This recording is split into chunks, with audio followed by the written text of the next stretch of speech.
Ok, vamos a analizar y comparar dos de los juegos de mi ludoteca. Son juegos clásicos a estas alturas del siglo XXI. Puerto Rico y Cuba. ¿Por qué comparo estos dos juegos en particular? Porque tienen temáticas similares, tienen algunas mecánicas parecidas, conceptos parecidos. El peso en la BGG es similar, la cantidad de jugadores de 2 a 5 en el caso de Cuba, funciona muy bien a 2 incluso, o de 3 a 5 en el caso de Puerto Rico, también están dentro del mismo ámbito competitivo. De tal manera de que nos parece bastante lógico hacer esta comparativa. Teniendo presente además que Puerto Rico ha recibido mucho más atención que Cuba, que salió con bastante posterioridad. Vamos a hacer este análisis comparando efectivamente algunas dinámicas de cada uno, en qué se parecen, en qué se diferencian, cuáles son las cosas rescatables, realzables de cada uno de los juegos. Y tengo aquí dos videos que he hecho que están en el canal de YouTube que vamos a ir mostrando. Primero que nada hablemos de Puerto Rico. Hagamos correr el video. En Puerto Rico, ¿cuál es el tema? Nosotros somos colonos, o sí, colonos, que estamos en Puerto Rico. Somos europeos. Vamos a, en la ciudad, aquí en este tablero tenemos la ciudad y el campo. Vamos a construir edificios. Cada uno de esos edificios nos va a dar algunas ventajas y puntos de victoria, que los vamos a ir comprando en este sector. Edificios que van cambiando juego a juego, porque con las expansiones permite tener esa opción. Hay edificios que dan más puntos de victoria, que son estos edificios que dan puntos condicionales al final del juego, que están del lado derecho, dan 4 puntos de victoria por el solo hecho de construirlo, más las condiciones que se exigen. Y en nuestro territorio vamos a construir también no solamente edificios, sino que también terrenos que permiten obtener recursos. Azúcar, trigo, café, tabaco, ¿cierto? De tal manera que indigo también. Aquí tenemos las plantaciones y aquí tenemos los edificios. La parte de abajo de los recursos son indispensables para ir ganando puntos de victoria con la exportación, que vamos a exportar estos cubitos que están en este sector, ¿cierto? En unos barquitos que están disponibles aquí en el lado izquierdo, en este caso. Eso es una fuente importante de puntos de victoria, la exportación. La otra fuente importante es los edificios y los puntos de victoria condicionados que están al final del juego. Eso principalmente. Hay unos edificios que también per se pueden dar puntos de victoria. Hay un mercado de productos donde nosotros podemos vender esos productos para tener dinero para a su vez ir comprando más edificios, ¿cierto? De tal manera de afianzar nuestra posición en cuanto a los puntos de victoria, se gana con puntos de victoria. ¿Qué cosa tiene de especial Puerto Rico que lo hizo muy único en su momento? Desconozco si esta mecánica en realidad fue utilizada en algún juego con anterioridad, pero Puerto Rico la popularizó. Que es que los jugadores eligen estos personajes, estas tarjetitas que están acá. Por ejemplo, hay una que permite construir los edificios. Entonces, si yo elijo esa función, voy a construir con un peso menos, pagando un peso menos del costo normal, pero todos los demás van a poder construir también. Si es que quieren, y si es que tienen el dinero. Yo escogeré el personaje de construir cuando probablemente a mí más me favorece, o porque necesito usar el descuento. Hay otro personaje que me permite efectivamente sacar simplemente más dinero, el Prospector. Hay otro personaje que me permite producir mis terrenos que tengo aquí abajo, terrenos productivos, producir los recursos que son estos, que luego los puedo exportar. Hay otro personaje, el capitán, que me permite exportar los barcos y cada cubito que se exporte es un punto de victoria. Hay otro personaje que me permite vender los productos que yo ya he producido a un determinado precio, y la posibilidad de vender es limitada porque una vez que se vende de un tipo de producto ya no queda más disponible de ese tipo de productos para ser recibidos por ese pequeño mercado. No se pueden comprar productos, aquí hay solamente la posibilidad de vender, y lo digo así porque en Cuba sí se puede comprar y vender. Esos son los principales personajes. Pero insisto, lo que interesante está en que yo elijo un personaje y todos ejecutan la misma función en orden de mesa, de izquierda en sentido horario. Por lo tanto, aquí el timing es sumamente importante porque eso me permitiría eventualmente lograr que yo sea el más favorecido con ese personaje en ese instante.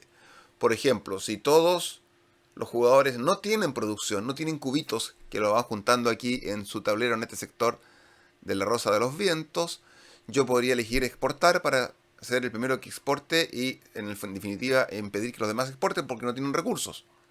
O yo elijo la posibilidad de edificar en circunstancias que los demás yo veo que no tienen el dinero porque el dinero es a la vista. Recordar lo que dije en todo caso, que cada personaje lleva con un plus, un extra para quien lo elige. Un peso menos, una mayor producción, más puntos de victoria al momento de exportar, etc. Entonces, esta es la cuestión en Puerto Rico, que desde el punto de vista de lo que vienen siendo los edugames posteriores, es muy similar, ¿cierto? Producir, transformarlo en puntos de victoria con la exportación en este caso, y con la producción además dinero para poder construir otras tarjetas, o en este caso edificios, para tener los puntos de victoria. Este juego lo he jugado ya prácticamente, no sé, más de 26 veces. Aquí en la página ponía 26 veces, eso en 2019, ahora habrá unas 3-4 veces más, creo yo.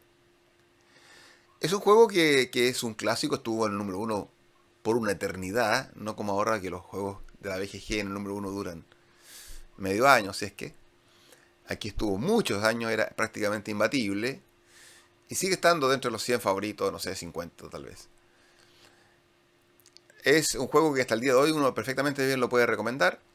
Si bien es cierto, no tiene esa luz, no luce tanto porque tiene el aspecto efectivamente de los Eurogames antiguos. Cubitos simplemente, unas tarjetitas, no hay miniaturas por supuesto, a la gente muchas veces les gustan las miniaturas, los ambientizan un poco más dentro de lo que es la temática del juego, pero en realidad eso no es indispensable para disfrutar, en este caso en particular, Puerto Rico. Es un juego que no es para sacarlo de buenas a primeras a una persona que está recién introduciéndose en los Eurogames o los juegos modernos, pero a la segunda de cambio ya puede ser agregada perfectamente bien.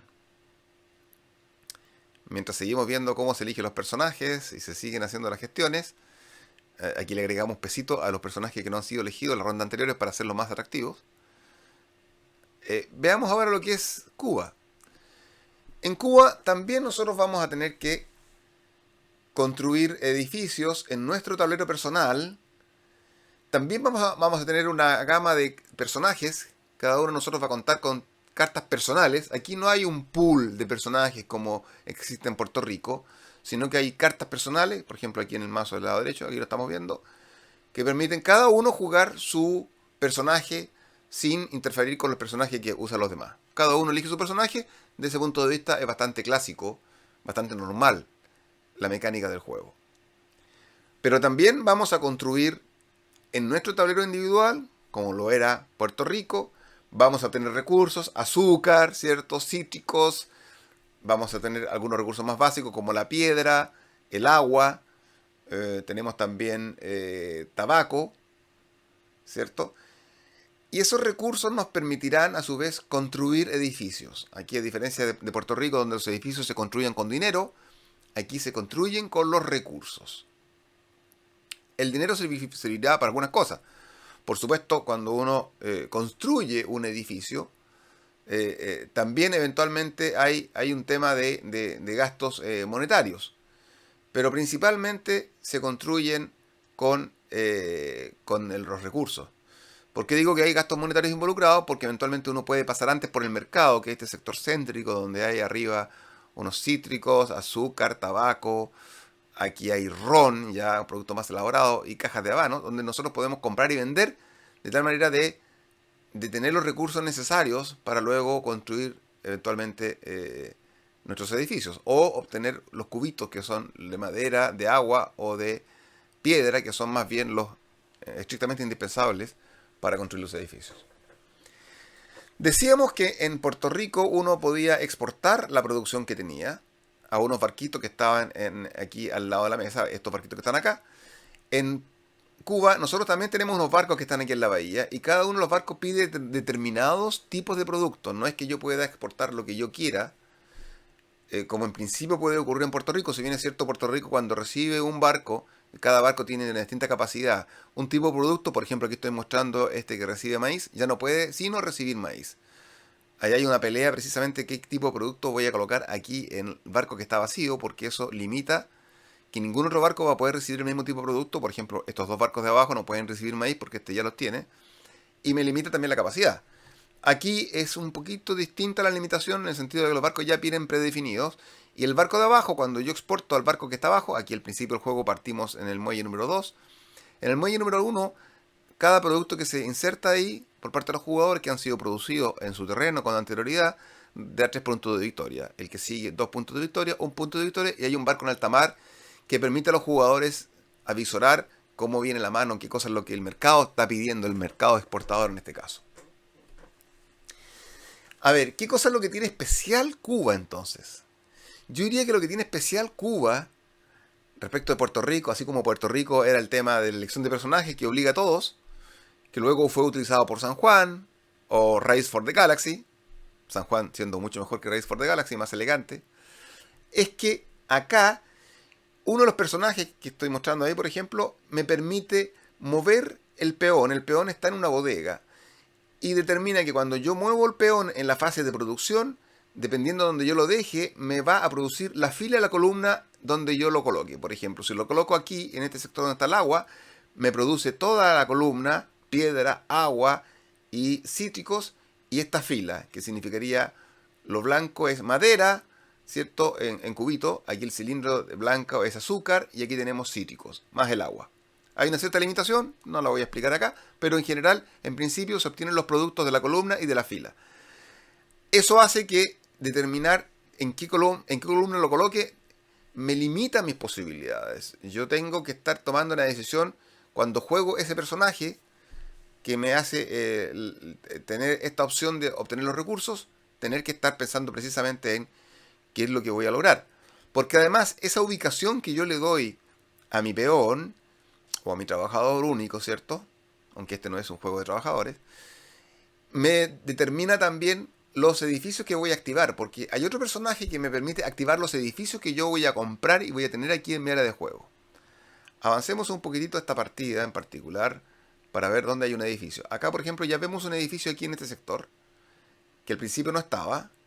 Avancemos un poquito más, a ver si hay algún otro edificio más.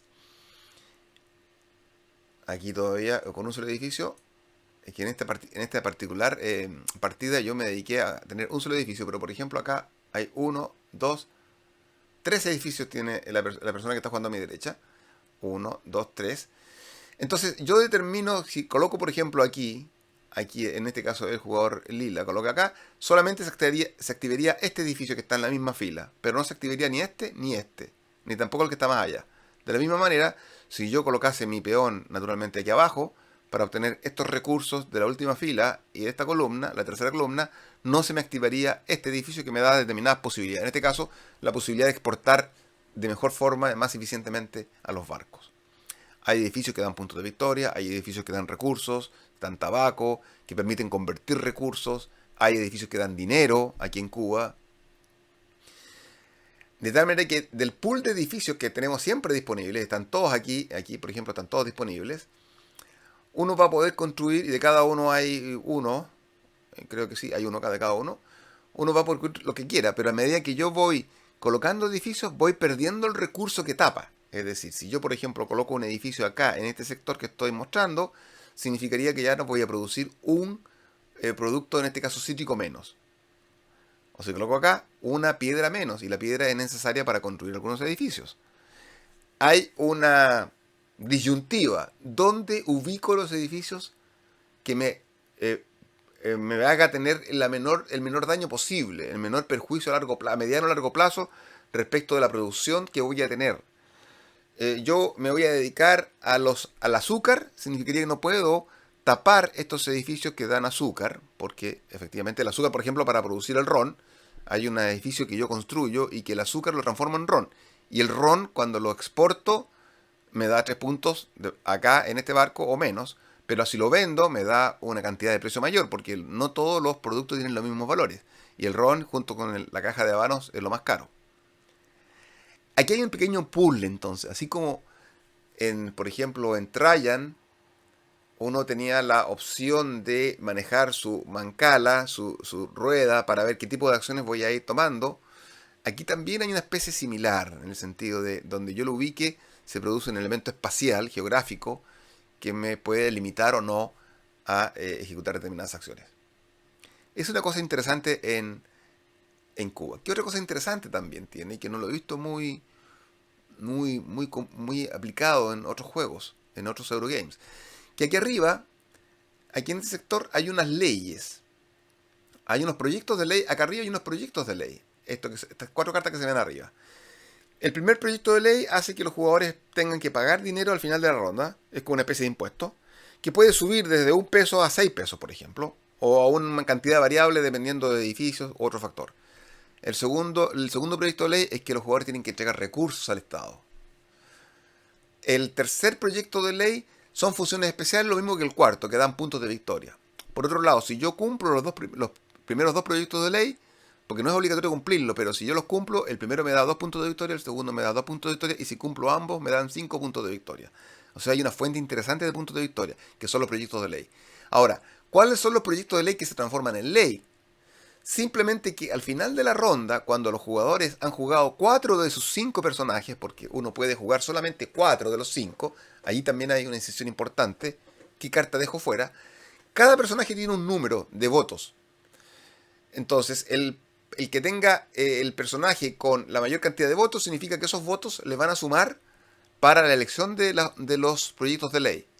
Y en esa fase, los jugadores con el dinero que tengan van a empuñar en su mano las monedas en forma secreta y simultánea, van a revelar esa cantidad de dinero, y con esa cantidad de dinero sumando los votos que le dan la tarjeta que no utilizó, y ahí convendría no utilizar una tarjeta que dé más votos, pero generalmente las tarjetas que dan más votos son las más útiles. Por ejemplo, la tarjeta número 5, que da 5 votos, es la que permite exportar precisamente los productos en el puerto, que da muchos puntos de victoria. Entonces las tarjetas más débiles son las que eventualmente uno se estaría quedando. Por ejemplo, la número 2 creo que era la para vender en el mercado, que es una opción que no siempre es necesaria usar, porque si yo tengo si yo tengo suficientemente bien planificado mi área de juego, no requeriría eventualmente ir al mercado. Bueno, el tema está en que el valor de puntos de votación se suma a lo que yo aposté y bajan los proyectos de ley. Y eso modifica muchas veces la regla del juego. Por ejemplo, la regla del juego dice que si se llena un barco aquí a la mitad de la bahía, que no está en el número 3, digamos, en valor de punto de victoria número 3, que es el primero que hay acá abajo, no se va necesariamente al final de la ronda, si el de abajo. Y eso hace que cuando se llenen, se vayan, por ejemplo. O, por ejemplo, me indica que yo tengo que pagar dinero también cada vez que quiero construir edificios. O que yo voy a obtener menos recursos eventualmente. Entonces son cuestiones que pueden afectar mi estrategia en particular, lo que me obliga a eventualmente tener que estar preocupado de dejar una carta de numeración alta como no utilizada, más una cierta cantidad de dinero, para poder yo adjudicarme la decisión de qué proyectos de ley bajan. Y efectivamente lo que sucede es que la persona que gana la puja entre los votos y el dinero elige cuál de los 4 proyectos de ley bajan, y bajan solamente 2. De tal manera que baja el primero y el cuarto, significaría que el segundo sigue rigiendo el anterior. Y desde luego al principio de la partida hay 4 leyes que ya están vigentes, que exigen determinadas condiciones o dan determinados beneficios, pero eso puede ir cambiando. Y puede suceder que una ley, la ley número 3, no cambie en toda la partida porque nadie la quiso cambiar, por ejemplo. ¿Ok? Entonces, esta cuestión de que ronda a ronda se pueda modificar la mecánica de juego en algunos aspectos o las exigencias para obtener algunos beneficios como los puntos de victoria, es novedosa. No recuerdo que se haya usado tanto en realidad con posterioridad. Eso hace también bastante especial este juego. Bueno, ¿qué otra cosa más podríamos comentar? Desde el punto de vista estrictamente gráfico, obviamente que cuando salió Cuba, creo que fue el del 2009, no recuerdo bien si es el 2009, el material que utilizó era inconmensurablemente muy superior al de Puerto Rico. Los recursos son más, fichas más grandes, los productos, por ejemplo, con forma, una forma de botella, ¿cierto? De ron, una caja de habano, ¿cierto? Eh, los tableros de un material superior, lo mismo que las tarjetas de edificio también, mucho más coloridas, mucho más llamativas. Entonces, desde ese punto de vista, y el tablero, por supuesto, mucho más colorido, de lo mejorcito que había a la sazón. Ese es otro elemento a su favor. Ahora, de Cuba he jugado, no sé, menos de 20 partidas, 15 partidas tal vez. Hoy por hoy, si me dicen juguemos Cuba o Puerto Rico, yo elijo definitivamente Cuba. Y no solamente eso, yo le doy una valoración mayor. Yo efectivamente a Cuba le doy sobre 8 y a Puerto Rico le daré un 7 dentro de la escala de BGG. 7 significa que, bien, yo lo saco a jugar, si me lo piden. Pero 8 es que yo lo promuevo, definitivamente. Así que esa es un poquito la diferencia y las ventajas en respecto a cada una. Ahora, ¿qué cosa negativa podría yo hablar respecto de cada uno de los juegos? A ver, de Puerto Rico, tal vez que fue tan famoso, tuvo tanto éxito, que ya los jugadores adquieren cierta estrategia que después la repiten permanentemente. Estrategia a largo plazo, me refiero por ejemplo a irse por los edificios, determinados edificios, uno tiene ya sus combos sin perjuicio de que uno puede aplicar las expansiones y que los jugadores vayan colocando en forma individual, uno por uno, al principio en el setup, un edificio, cumpliendo ciertos requisitos, pero en general hay una cierta sensación de que se trilla, de que se repite, que no causa ya mayor emoción. Puede ser una crítica válida para los quienes han jugado bastante el juego. Sin embargo, si se lo planteamos a un novato que viene saliendo de algún juego más básico, naturalmente le va a causar, yo creo que una muy buena impresión. Esta cosa de que uno elige un personaje y los demás repiten es una cosa totalmente novedosa para los que no conocen los juegos modernos. E incluso para los que conocen los juegos modernos también. Eh, pero la crítica es esa, que se repite, que hay ciertas mecánicas que se van creando. El tema, la posibilidad de que la exportación sea como la estrategia que ya resuelve todo. Algunos lo han planteado como que estaría quebrado, no creo que sea así, por supuesto. No tiene tantas opciones para ganar puntos de victoria tampoco. Lo que a mí en general no me molesta. Yo he escuchado muchas veces eh, reseñas de juegos donde lo ponen como gran plus, es que tiene muchas formas de ganar puntos de victoria. Lo presentan como ideal, como que fuera una característica positiva. Y a mí en general me parece que esas ensaladas de puntos que al final terminan, lo que yo elija, la estrategia que yo elija, igual me va a sacar 3 4 puntos de ventaja el otro o yo sobre el otro, no me parece muy buena. Yo prefiero que hayan pocas opciones de ganar puntos de victoria. En realidad, ojalá que sea una sola. Por ejemplo, los juegos económicos. Quien gana más dinero, se acabó. El interesante ahí es cómo cada uno enfrenta la situación de ganar puntos de victoria de esa manera. ¿Ok?